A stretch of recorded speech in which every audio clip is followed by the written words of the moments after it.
సాధారణంగా ప్రజలలో చాలా మంది అల్లా అంటే ముస్లింల దేవుడు, అరబ్ దేశాలకు సంబంధించినటువంటి వాడు, ఫలానా భాష మాట్లాడే వాళ్ళ దేవుడేమో అనేటువంటి భ్రమ, అపోహ, అపార్థము సమాజంలో.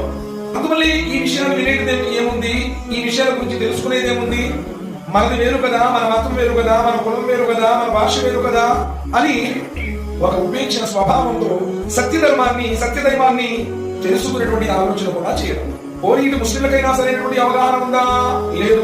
కారణం ముస్లింగా పుట్టారు అన్న మాటే గాని ఖురాన్లో ఏముంది, హదీస్ లో ఏముంది, ప్రవక్త ముహమ్మద్ సల్లల్లాహు అలైహి వసల్లం వారు ప్రపంచానికి తెలియజేసినటువంటి సత్యం ఏమిటి, అసలు హదీస్ అంటే ఏమిటి, సున్నత్ అంటే ఏమిటి, తౌహీద్ ఏకేశ్వరోపాసన ఏమిటి, నమాజులో ఏం జరుగుతుంది, నమాజులో ఏం చదువుతారు, అలం సూరా అర్థం ఏమిటి తెలియదు.